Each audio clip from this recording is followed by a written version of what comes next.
the last 20 games of the season, although again, it's been hard not knowing or not going to either the play-in or the playoffs, to see the young players and their growth and their development over these last 20 games, Quickly and Toppin, last year's draft picks, and the 3 draft picks from this year. How excited are you about what these guys have been able to do in a difficult season, yet still have this kind of growth? Yeah. You know, you asked me in the beginning about the season and the disappointment and that part of it. And you know, that's definitely there. The fact that we're not in the playoffs, you know, that was our goal. We wanted to be in the playoffs. We wanted to take a step. But, you know, I feel as though since the All-Star break, the team's, you know, shown some momentum and has shown some good signs. We've been 11-11. We won 8 out of our last 13. And the opportunities that have been given to the guys you just referred to, I mean, have been, you know, these guys have gotten an opportunity and taken advantage of it. And, you know, for us, that's very exciting. I mean, Jericho going against starting centers, the 58th pick in the draft. Obi, the last, you know, week or so has just, you know, taken it to another level, scoring a career high 35 last game. Quentin, who, you know, had already established himself in the rotation. Deuce getting minutes and doing a good job with it. Quick playing point guard and showing some great signs. And, you know, RJ, we forget RJ is only 21 years old. We have 9 players on our team that are 24 years old or younger. And, you know, and Julius is only 27. So, you know, all those things take, you know, that we look at that like, you know, development is key. And this part of the season, we've seen some good development, and we just need to work and continue on and build on that. The Knicks Take Podcast. Yeah, what it do? Mobbing with the crew, nothing new. I thought you knew, thought I was falling off. Blessings keep on falling through. Oh, don't panic, dog. Bro, a boo, I can't lose. What's good, y'all? I am JAH So Focused. I'm French, the bro host, and we would like to welcome you to The Knicks Take Podcast. The Knicks Take Podcast. Sound a little different, but this is episode 47. And this is a weekly podcast where we cover the most intriguing Knicks news of the week. And if you want to find us on our socials, you could check us out first. You could check us out first on Twitter. I feel like 3 weeks in a row, I've just been doing bad on these. I've been stumbling, Twitter. It's been longer than that, but go ahead. If you want to find us on our socials, you can check us out first on Twitter at The Knicks Take. Then go to YouTube and search Knicks Take videos. And if you rather follow on Instagram, you can find us there at The Knicks Take. And lastly, on Facebook at Knicks Take Media. French, Yo. how you feeling, sir? I don't feel too well. This is like my flu game. I feel like I'm sick every other 3 podcasts, if that's even the same. But I had lovely Chase over, Jai's nephew. He spent the weekend over here. I happened to get sick. I happened to just get sick, and yeah, we just gonna grind through it. We gonna get through this episode like it's any other one. No excuses. We in there. How was your week? It's all right. It was all right. Yesterday, I took my kids to the Mohonk Preserve in New York. Let them enjoy some nature, and learn about some animals. Let them do some play in the sticks in the grass, and they also drew on some paper and played with toys and stuff like that. But All that good stuff. All that good stuff. As long as they have fun, that's all that matters. Absolutely. Last week on the Knicks Take Podcast, we went over the landscape of the playoffs and how the Knicks ended their season with Obi scoring his career-high 46 points against the Toronto Raptors, and that win ended the season off on a good note. What else we talked about last week? Well, I don't forget in that same game that Emmanuel quickly dropped his first 30-point triple-double. Yep. And became the youngest Knicks player to do so in, I believe, Knicks history. Also, I wanted to cover something that I didn't mention last week. The Atlanta Hawks were also one of the teams who played their way in to the playoffs from the play-in. Made their way from outside from, I believe they were the 10th seed. They were either the 10th or the 9th seed. That I don't recall. But they're now the 8th seed, or rather, they were the 8th seed. I'll feel more comfortable mentioning why I can talk about this now as opposed to last week a little bit later. Also, I didn't mention that letter that Leon Rose wrote to Knicks fans at the end of the season. And I'll do a little bit of reading. Unless, French, I don't think you want to read. You're feeling too sick. I don't want to let the folks down at home listening to me sniffling, coughing, and all that. So you got it, bro. And stumbling. And bumbling. So Leon Rose wrote this letter to season ticket holders.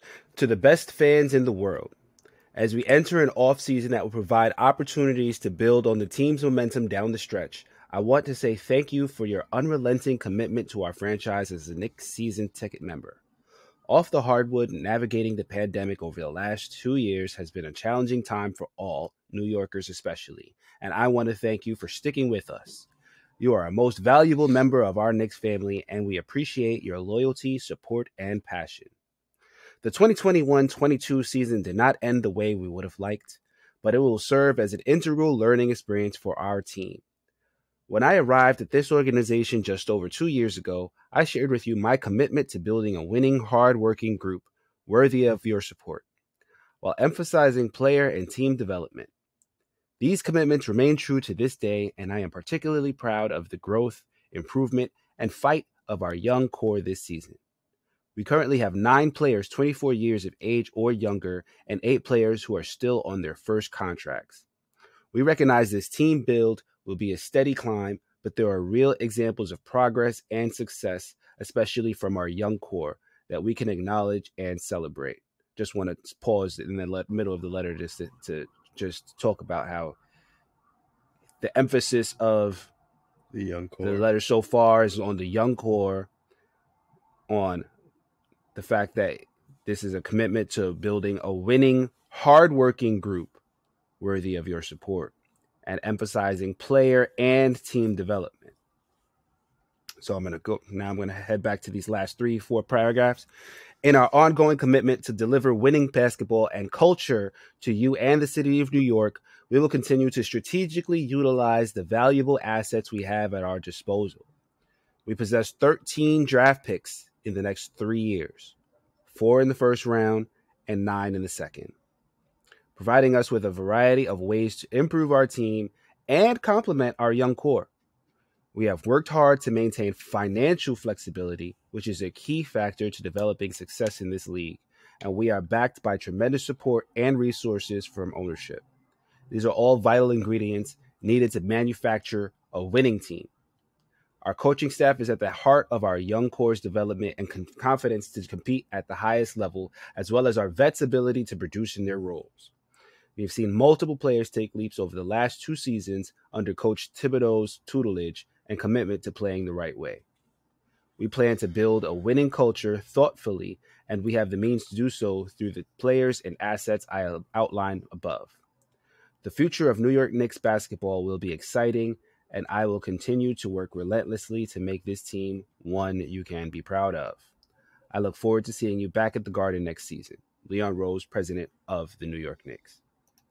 So that on top of the interview from last week, or excuse me, not from last week, from the last game of the season against the Toronto Raptors, Leon Rose is out here saying everything that he needs to say, doing what he needs to do. You know, some people are out here upset because he's not giving interviews or whatever, but Media is upset. I'm hearing everything that I want to hear from the GM, and he's operating in a way that I feel like he should. How do you feel, French? I feel like he addressed everything that Knicks fans wanted to hear for the most part, outside of like saying that we're going to trade Julius Randle, but we ain't going to hear that. He basically said the emphasis is on the young core, focusing more on team development and player development, not one over the other, which is what more do you want as a fan to hear? You want to see quickly become the player that he's going to become. You want RJ to be the player he's going to become, but you also want team success to follow. So Yep. if the president of the organization's on the same, like he's on the same page as the Knicks fans, like what is there to complain about? Maybe the media wants a chance to grill him on the free agent decisions that they made, but only thing Knicks fans really cared about was the development of the young core, and they developed this year, and that's what the president is focused on going into this offseason. If he would have been saying that the priority is free agency and getting some better players here, then we would be worried, but there's no reason to be worried. We're hearing everything we want to hear. They're addressing all the things that we wanted to be addressed for the most part, and I'm happy with it. Speaking of the young poor, Knicks have the projected 11th pick in the upcoming draft as a result of New Orleans catapulting themselves into the playoffs. And because the Pelicans had a worse record than the Knicks but are in the playoffs, they gave up their lottery odds and are now going to receive the 15th pick, which is going to go to Charlotte. So we could have been 12 and now we're 11. It's better odds. Yep. And every time I go on Tankathon, I always do the sim lottery. And most of the time we stay at 11. I'm fine with staying at 11. We did get pushed back more times than we ended up in the top 4, but we did get in the top 4 a few times. So I'm just going to hope that if we do get into that top 4,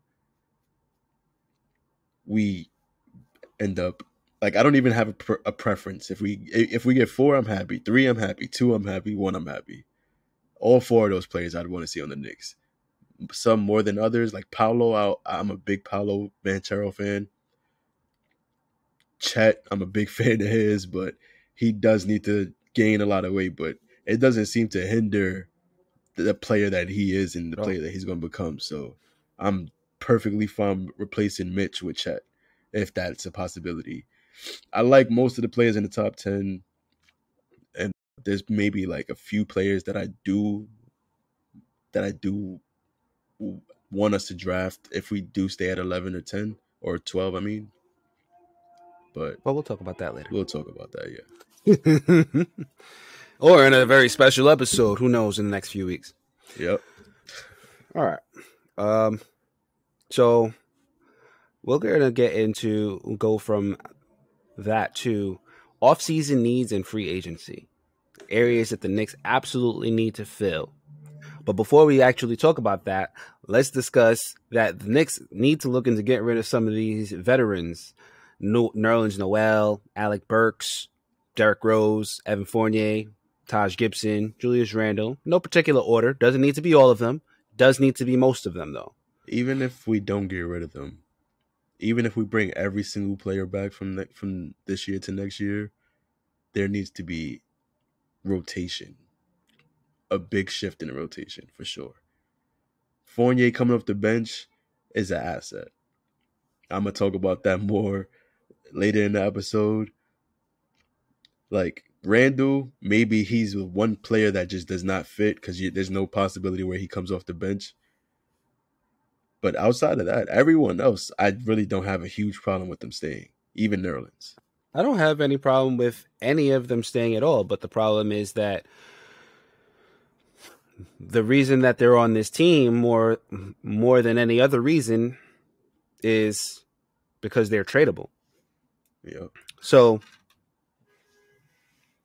I understand what you're saying, but Alec Burks off the bench is an asset, right? Derrick Rose off the bench is an asset.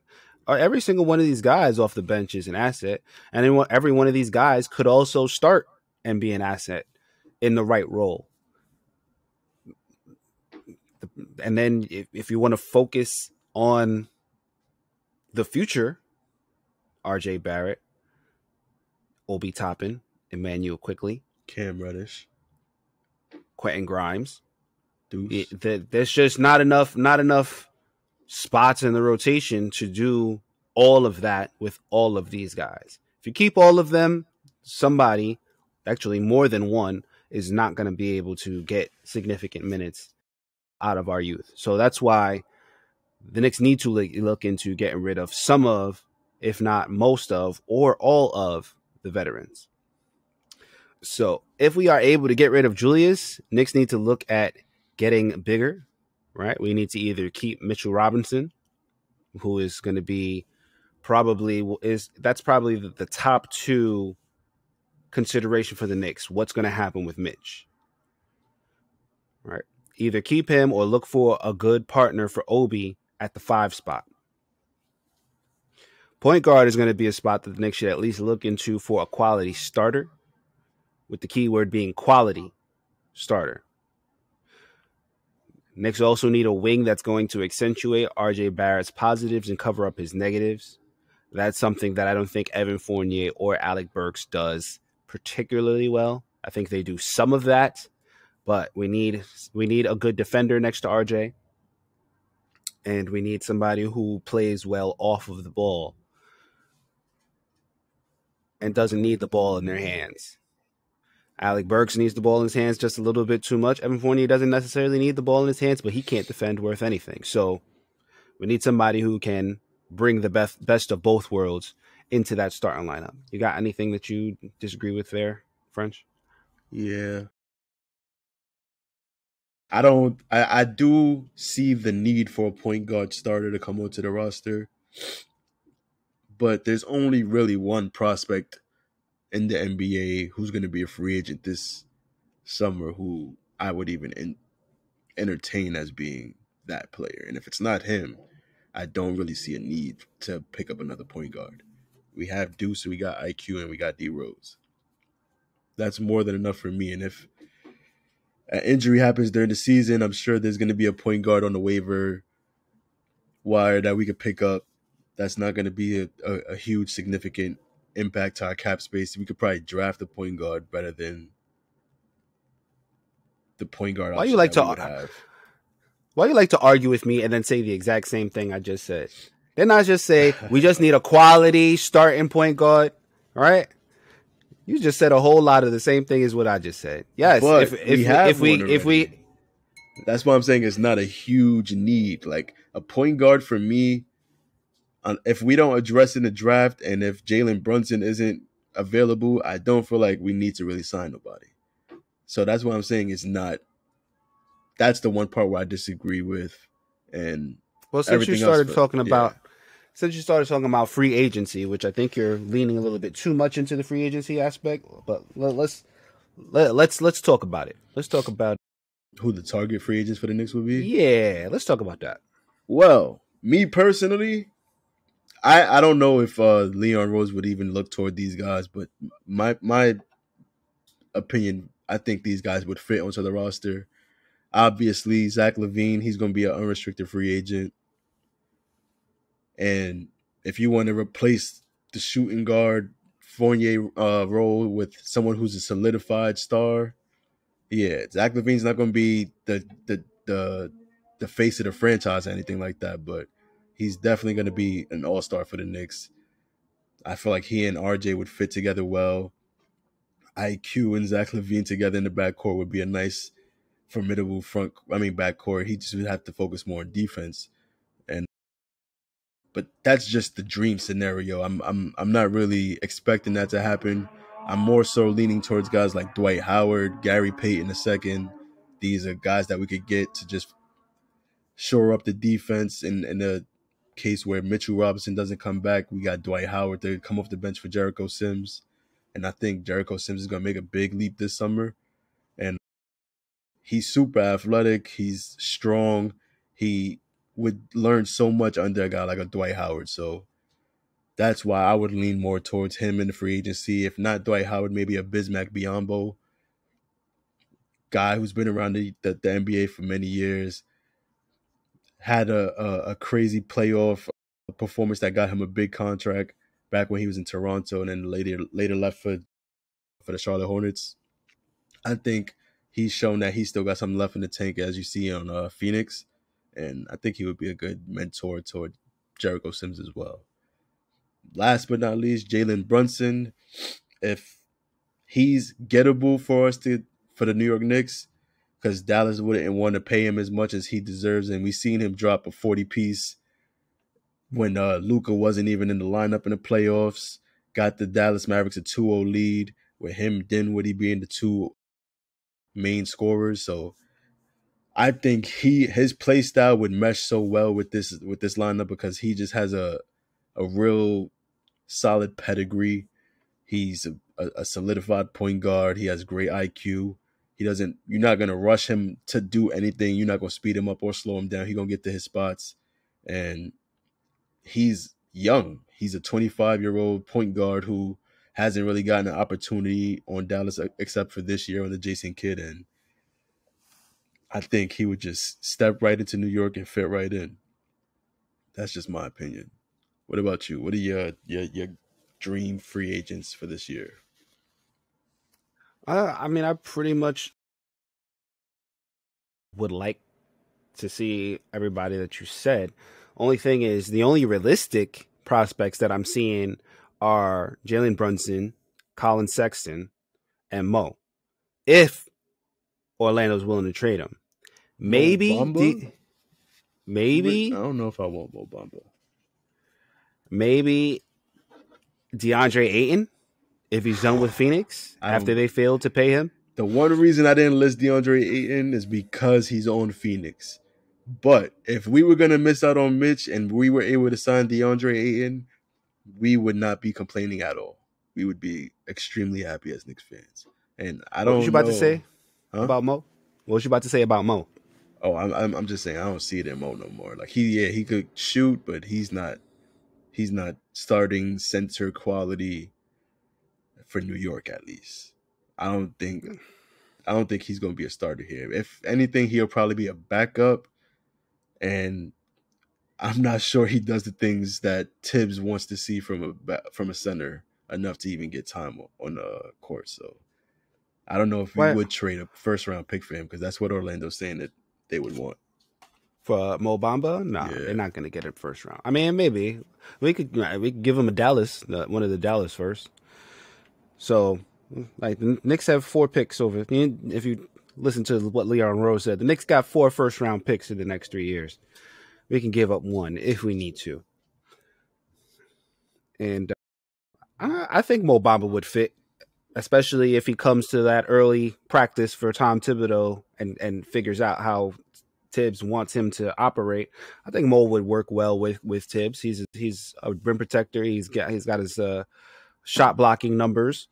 So I do think that it is a low cost pickup for the Knicks if they decide to pick up Mo Bamba from the Orlando Magic. Will they? Probably not. They probably would look more at DeAndre Ayton if DeAndre Ayton. I think it's contingent on if the Suns. Yeah, I think if the Suns don't make it to the finals, I think that he's going to look back at this last season and be like, "Why am I going through this situation that I could have avoided if you guys had offered me an extension? Like, there's really no reason for you not to. You just didn't believe in me. Like, that would be how I could see Ayton being, out in these streets talking to these NBA teams, trying to see what he could get. If the Knicks could pick him up in a scenario like that, that would be amazing. But ideal. That would be ideal. But in lieu of that, we have the draft. And I'm looking at some draft prospects that I'm looking at to fill those positional needs, which is pretty much, all throughout the rotation. I don't think so. Yeah. I think the main needs are point guard and center, if we need a point guard at all in the draft. Who do you have as our starting wing next to RJ? I think Cam could slide right into that role over the summer. You're saying could, but the fact that you're saying could is not. You don't have a solidified. But that's who my answer would be. The two, of course. The two is something. Of course, if you don't have anybody, of course, if we don't have. But that's what I'm saying. That's what I said. Throughout the rotation, you could really slot. You can slot somebody in the guard spot. You can slot somebody in the wing spot. You can slot somebody in the big spot. Everything else can be moved around, right? Everything else could be moved around. If you start Obi, you can either start Obi, but if we get a really good power forward and have Obi just soak up minutes at the 4 and the 5, you're not going to be upset with that. And then have Cam Reddish come off the bench to cover the 3. Like, yeah, you're not going to be upset with that. That's why I'm saying throughout the rotation, we have guys that can move around. All right. We need a point guard. We need a big. And we need somebody to play next to RJ. Can we get around that with guys already in the rotation? 100% we can. But if we're talking about getting better, this is how we need to look. So in my 1 through 4 range, I said I'll take any of the top 4 if the Knicks happen to make it in that top 4 spot. But if the Knicks do commit to getting rid of the vets, the Knicks need Chet Holmgren or Jaden Ivey. I know, French, you said before you are a Banchero guy. Mm-hmm. But I love all 4 of those guys. Any one of them could come on this team, and I'm going to be happy. But I don't even know who my 4th option would be. Like, who I would be least excited about. I love all 4 of them. I say Chet over Jabari and over Banchero. Jabari shit, bro. And he a big man. Like, his shit is water. I say Chet because I'm very wary about this whole situation with Mitch. 1. But even if we do happen to keep Mitch, I think that we can have Chet come off. He needs time to build his body anyway. And that would be what we should have had last year with Mitch and Noel. Just 48 minutes of rim protection, right? Not saying that Jericho Sims can't do it or he's not, but Jericho Sims' ceiling is very blocked, whereas Chet's is not. To have Mitch and Chet as your centerpieces at the 5, and Chet can also play some 4 also. That's why I chose him over the other 2. I think those 2 guys, if you get those 2, if you get Paolo, Jabari Smith, if you get him, if you get either one of those guys, you're slotting them at the 4. They're not your centers, they're not your bigs. So small ball 5s for sure. For sure, but are we playing small ball 5? Maybe not to start games though, but I think all 4 of those guys have flexibility to just play the 5. With Thibodeau as your coach? Except for Ivy. Right? So, and then Ivy is the, for sure, guy that I'm looking for on this team. Why? Because he's the one guy who, in this whole draft, out of all the guards, out of all of the players that the Knicks could slot at 1 or 2, he's the highest. He's got the most talent. He's got the most athleticism. He brings something to this Knicks team that they do not already have, which is key. That guy can zoom up the court faster than anybody else, faster than anybody on this team. You know how Obi Toppin goes to the other end of the court and beats everybody? Yeah, Ivy will be racing up from a further distance to catch up to him to lob him the basketball, right? So I think Ivy is going to be key if they get to that 4 spot and he's still there. Yeah, he's going to be key for this team because even though he's not a point guard, I don't think this team necessarily needs a emphasis on that point guard. We've been playing with Alec Burks as our point guard for half this season, and I think Ivy would be much better suited to that role than anybody else in this draft. I'd be interested to see it for sure. I'm not gonna lie. Yeah, I think we could have him start. He'll be listed as the 1, but we still have RJ bringing up the ball. If there's a fast break, you give it to him, you give it to Ivy. And no matter what, you're in a good situation. So I'm looking at him. We'll talk about him. We'll talk about him in the next couple of weeks. We'll talk about all of these guys in the next couple of weeks. The guys that I'm hoping they fall to us AJ Griffin, Benedict Mathurin, Shaden Sharp, and Johnny Davis. I like Sharp. Keegan Murray is not going to fall to us at 11. Actually, probably none of these guys are going to fall. Probably all these guys, I would bet that all these guys will get taken before that's why they're all hope they fall. Keegan Murray, I think, though, is pretty much slotted 5, 6 at the worst. He's not falling any further than that. Whereas some of these other guys, they may fall if somebody decides to pick somebody that we're not expecting. It happens every year. Yeah, one of these guys may fall to us, and I'd be fine with that. I think all of these guys bring something to this team that this team does not have and this team needs. Guys that I think for sure will be there at 11 for the Knicks to pick, if all of the above are gone, Dyson Daniels and Jalen Duren.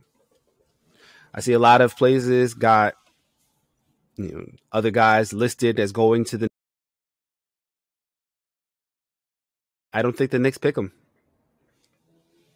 I don't think the Knicks pick these guys. I think based on who falls to us or if the Knicks move up, these are the names that the Knicks are looking at as far as who do we add to this team. Is there anybody that I did not mention that you think that or that you've looked at that you feel should be listed? We don't need to get into them, just some names that we need to be on the lookout for. Ty was the only one that I didn't that is who I was kind of referring to. I figured as mocked to the Knicks. I don't see Ty fit. I see Ty as a redundant piece on this team, and he's not a starting caliber point guard. So I don't think the Knicks would pick him. The other one I was thinking about was Tari Eason from LSU. Yeah, I did forget about Tari. And I like his game a lot. I thought he would be definitely available at 11. Yes. Maybe Ochai Agagbi. I don't know how to say his name yet. I'm still early. I'm still early on looking on these guys, but there's a lot of guys that I like in this draft. Yeah, Tari Eason, the power forward out of LSU. And Ochai Agbaji is definitely going to be available. He's currently mocked on Tankathon as going 15th to the Hornets. He's a shooting guard out of Kansas. The only guy I didn't like that you named was Dyson Daniels. I don't think he's going to be lottery pick material. I think he's one of them guys that should probably fall to 20. Well, we'll talk about that a little bit later. We'll get into all of these guys over the next couple of weeks. We're going to have some draft pods. We're going to talk about the guys that you like, the guys that I like, why we dislike them, and we'll get into all that. For sure. Why don't you tell me some rotations? Yeah, why don't you tell me some rotations you want to see there, friend?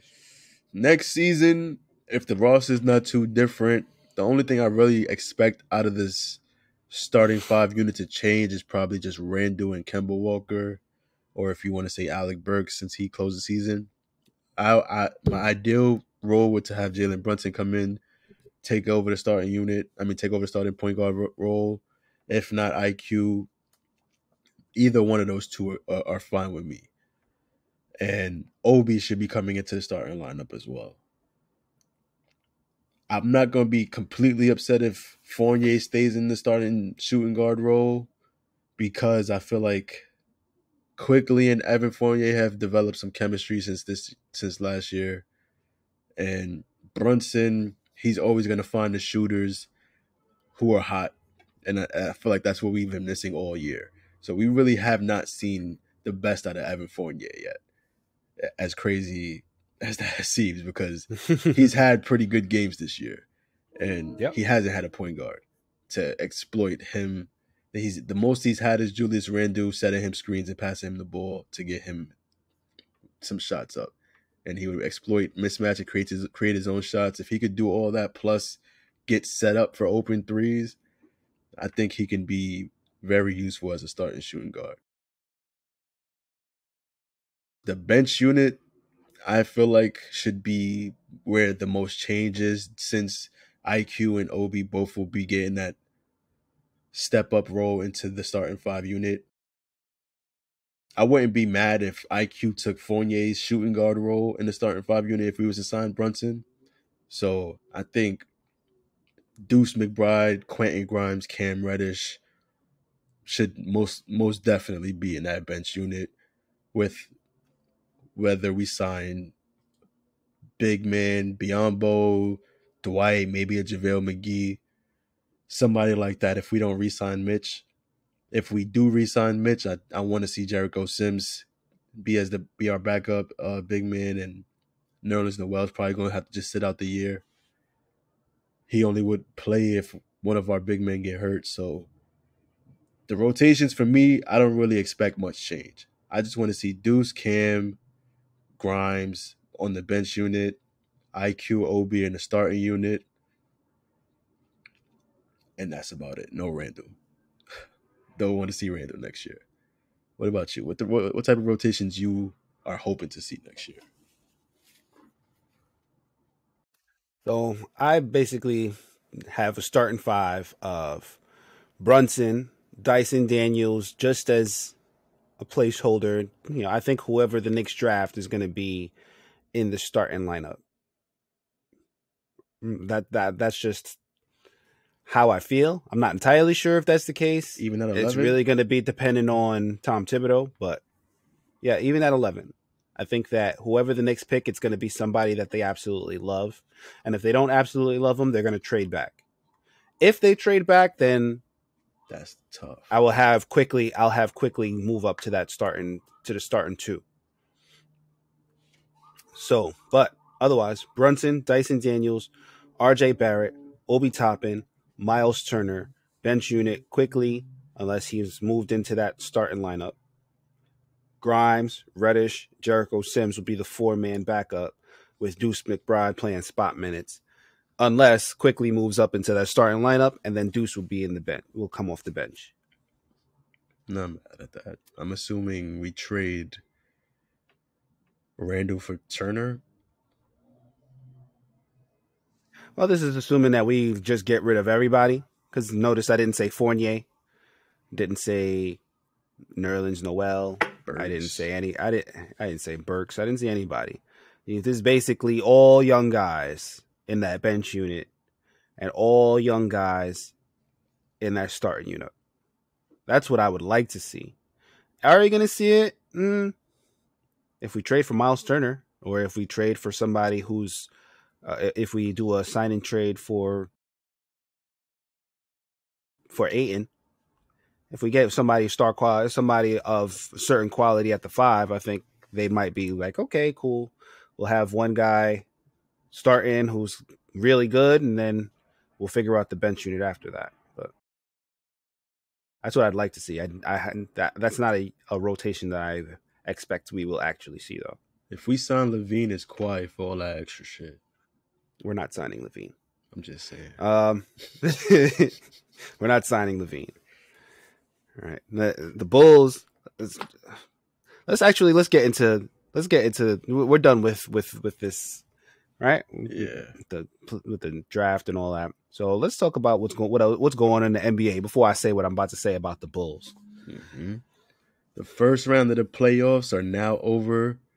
Today is the first, or was it yesterday? Am I bugging? Yeah, today's the first day. Today's the first day of the second round. So as of today, and we already have results from a game from the second round also. But go ahead. As of today, the Pelicans, the Brooklyn Nets, who got swept, by the way, just throwing that out there, the Minnesota Timberwolves, Utah Jazz, Denver Nuggets, Toronto Raptors, Atlanta Hawks, and Chicago Bulls are now eliminated from the playoffs. The matchups for the second round are set. Warriors and Grizzlies are going to face off. They play today. The Bucks and Celtics just finished playing. Who won that game? Mm-hmm. The Bucks did. Final score? Milwaukee Bucks 101, Boston Celtics 89. Which the Celtics were home because they were the 2 seed. So that's actually an upset. Yeah.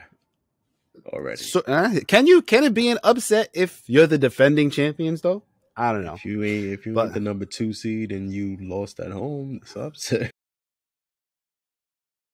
I don't know if that's an upset, but go ahead, keep going.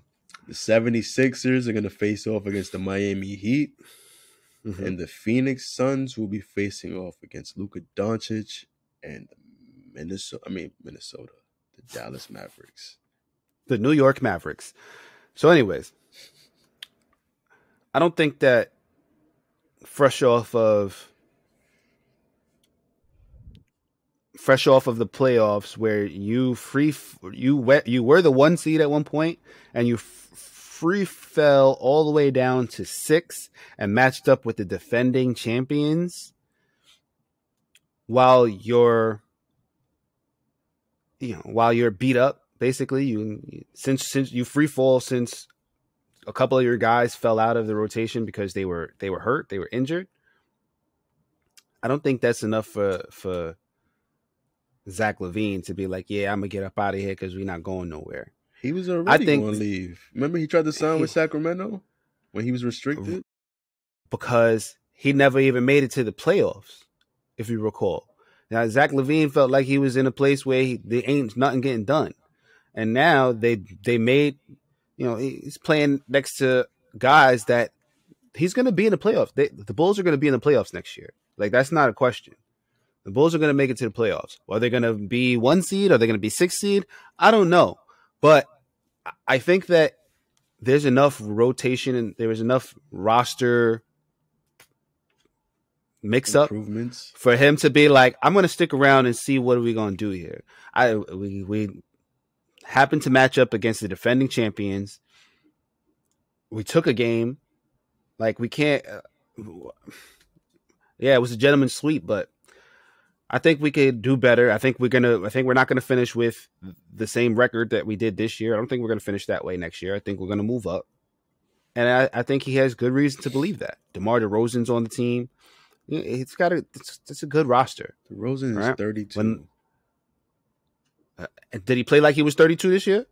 Yeah, but are you going to expect him to play like that at a level for years to come? I'm not expecting him to drop off that way, and I'm going to expect Zach LaVine to improve his game, and I'm going to expect Lonzo to be there at the end of the year. Hurt every year. Of course he is. I'm going to expect Lonzo to be there at the end of the year. That's all I'm saying. Am I expecting him to be there, play all 80? No, I'm not expecting him to play all 82 games. I just don't. No, go ahead. Do I expect him to be there when it's most important after seeing how this team just fell through the standings without him?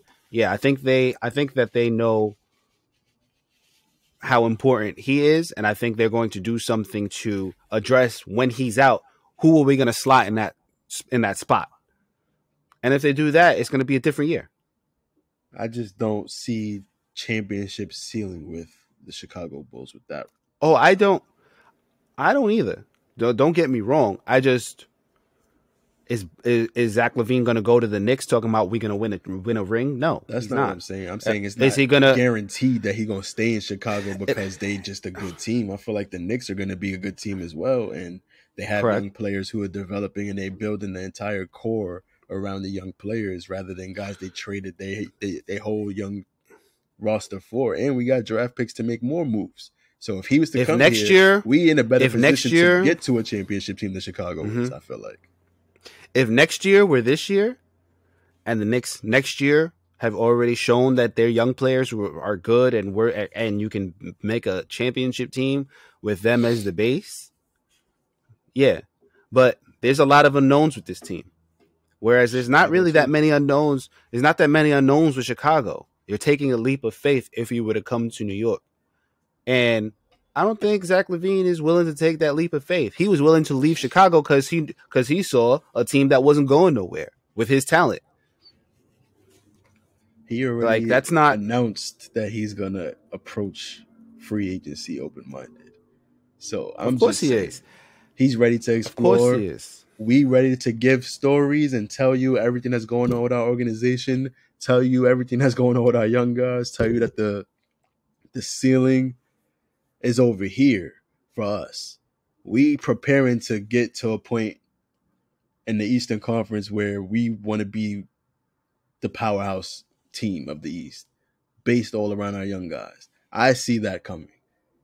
I don't see Chicago being a powerhouse for years to come with Lonzo Ball and like Alex Caruso. I understand DeRozan was in MVP talks this year, but how many seasons moving forward do you think he's going to continue to be in MVP talks? He's closer to 40 than he is to 20. This team is not going to be the same exact team today in the next few years. And we don't know what's going to happen with Patrick Williams. We don't know what's going to happen. Like, yes, Lonzo Ball is always hurt, but he's good. Alex Caruso is good. They were missing all three of those guys. Who you picking with all three of those guys, that's a better team than what they showed in the playoffs. Who you picking between Patrick Williams and RJ? RJ. Patrick Williams and IQ. Who are you putting over DeMar DeRozan on this team? Nobody. But how many players are you going to say that about? There's not many players that you can say that about. Can the Bulls trade DeMar DeRozan for a younger, good version, a good player, maybe not as good as DeMar DeRozan, but a player that's going to make this Chicago team really good? They can. I don't know who, but I'm saying that DeMar DeRozan just played one hell of a season. Yeah, he's 32, but he's outperforming his contract right now. Right? They could flip him for somebody somebody else who's outperforming their contract. And it'll be a good deal. And they will still be good, and they'll still be in the playoffs. The Knicks still have to show and prove that they can get back to the playoffs. And that's the thing. If the Knicks went to the playoffs on the backs of Obi Toppin, Emmanuel Quickley, RJ Barrett, Mitchell Robinson, et cetera, et cetera, et cetera, et cetera, this is completely different question. But ain't nobody looking at the end of this season and saying, I'm looking at the end of the season and saying this team is going to be really good, and they have all their best players are on short contracts or small contracts. And they're going to be due for extensions, and they're going to make a lot of money. But this team is very flexible. But we're not there yet. This team we're at flexible. We're not at good. Off the backs of these young They made the playoffs last year on the backs of Julius Randle and right? Julius Randle and everybody else. After the whole season last year, they said the bench was better than the starting five unit. That's not something that was new this year. That was off the backs of Emmanuel Quickley. Maybe not Obi Toppin because he had a pretty bad rookie year up until the end of the year. But Emmanuel Quickley, RJ Barrett, all the young players around Julius Randle also contributed to that team. It wasn't just Julius Randle.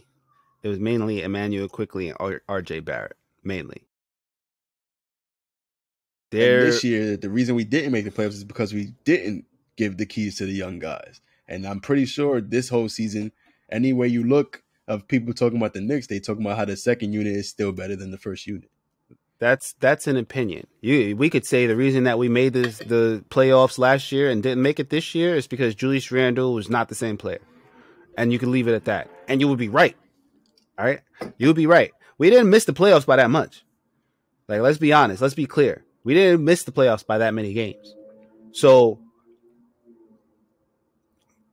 whether we're talking play in or play off, we didn't miss it by that many. This Knicks team could have were fourth quarter non-comebacks, right? They were winning in the fourth quarter. They win all those games. They're in the playoffs probably. If we had a player that was as good as Julius Randle was last year, we make the playoffs. So we could say it's all off the strength of the kids, but you could also say it's off the strength of everybody else. Alec Burks.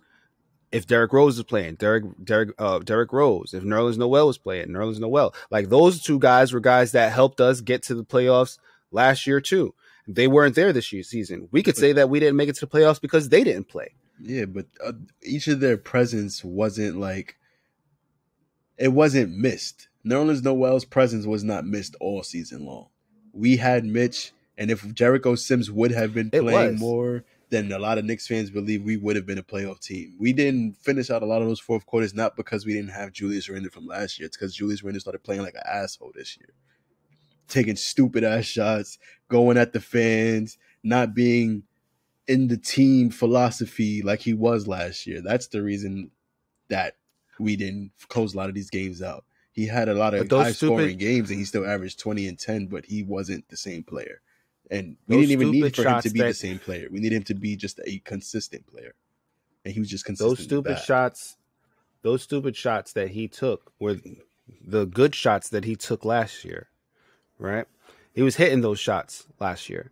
And then now this year, because he's not hitting those shots, they're stupid shots. That's not true. He was hitting step back 3-pointers at a way higher clip last season. And now this season, they're dumb shots because he wasn't making them. No. Right? No. Because last season, we didn't have no games where Julius Randle went 1 for 10 from the field, 0 for 9 from 3.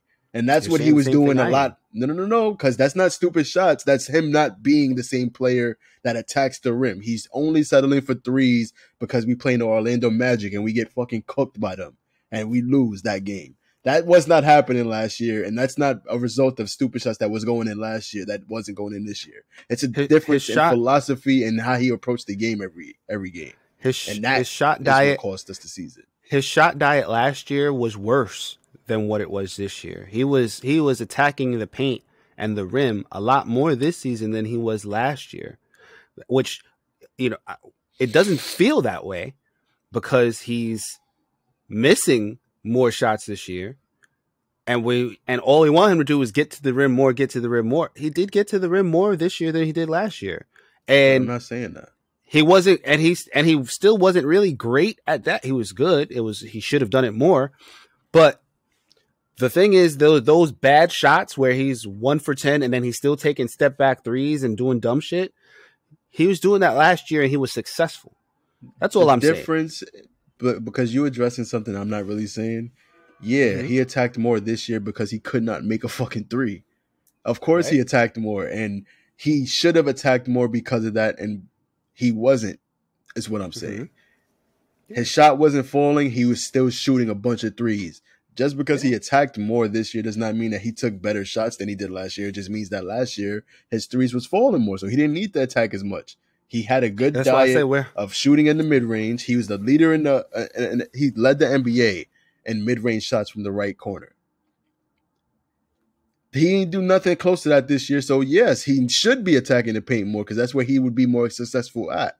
But at the same time, you have to take away those other 19 shots from three when you know you're not making none of them. If you're having a good game where you're making it from three, then keep shooting. He had a bunch of 6-3 games. He went 6 for 8 from three. He had a few games like that. Cool. That's when you shoot, when you're confident. If you know you're not going to make the shot, don't shoot. And he did a lot of that this year, and that's what cost us many games, I felt like. We're saying the same thing. I just think that our conclusions are different. And I think that it's unrealistic to ask somebody to completely change their game. Right? Because he missed a lot of threes this year. He missed a lot of threes. So basically, stop shooting threes, though. You're not saying to stop shooting threes. You're saying when you're not making your threes to stop shooting them, which when last year you were just knocking down threes at an unrealistic clip. To go from that to doing what you're asking is not. I don't think it's fair to do one season after hitting all your threes. It's very difficult to do, and this seems like I want to get off of this because it seems like a lot of cape for Julius Randle, a guy that I don't really want to defend. But I do want to say that it's not just about you said it, oh, he didn't have to play as good as he did last year. No, he didn't have to play as good as he did last year. That's it. Yes, just play smart, which for stretches of this year he did. He played smarter. He played faster. He played more intelligent. He played more within the role of the team. That is where it really is. That where we are back on point, where it's like, yeah, that's what he needed to do this year. And because he did not do that, we did not make the playoffs. And because we did not make the playoffs, that makes a lot of the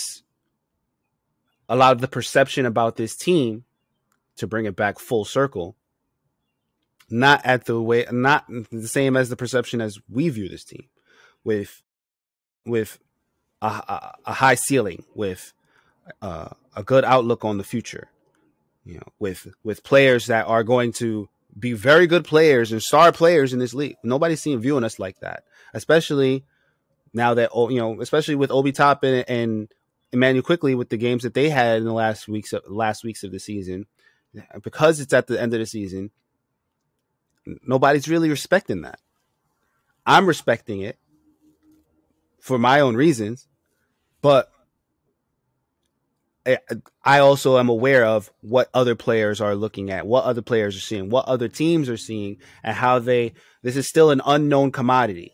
This is not a commodity where they're going to be good yet. Whereas we may feel differently. We feel like they are going to be good if we ride the backs of Emmanuel Quickly, of Obi Toppin, right? If we do look at the fact that RJ Barrett is accomplishing goals, accomplishing things that like only star players have accomplished in this league, we're looking at that, but other people are like, well, yeah, because he's putting up a lot of shots, inefficiently, and he's doing it on a team that's bad. Nobody's looking at it the way that we are. So we have to make this team be a team, the type of team where other people can look at this team the same way that we are in order to reap those benefits, which is why I say Zach LaVine is not coming here. I don't think he views this team as that. Even when we've beaten them this year, the Chicago Bulls, I still think that Zach LaVine is going to look at other teams, other franchises before he looks at us. And that's just me. I could be wrong. Maybe when we come back for next year, I'll have to do an apology podcast. But, until then, yeah. All right. French, you got anything you want to plug? I do have a movie recommendation for the folks out there who's been waiting. And it's not going to be on any social platforms, streaming platforms, I should say. It's in the movie. If you want to just go to the movies and see something that you know is going to be good, I would recommend going to see Everything Everywhere All at Once.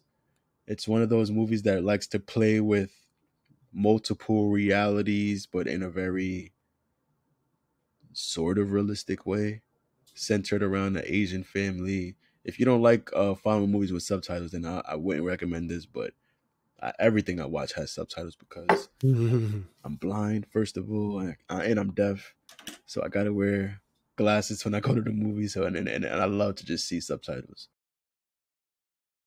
But this movie was really good. It's a 3-part movie. The third part is really short. The first 2 parts are pretty long, but it's something that everyone pretty much would enjoy.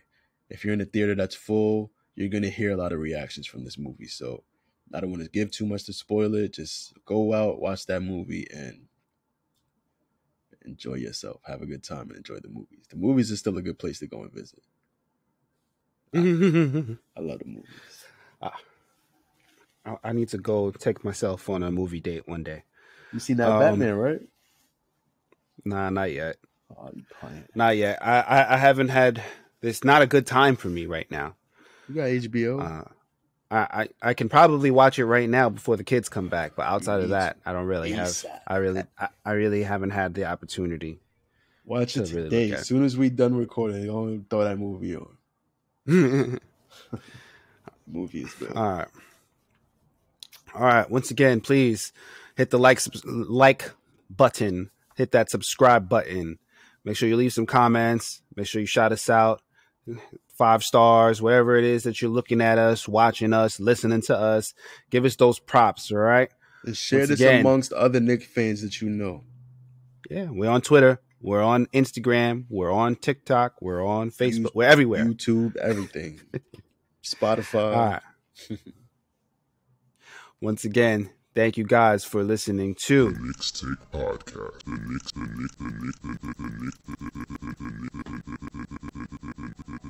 Knicks Take Podcast.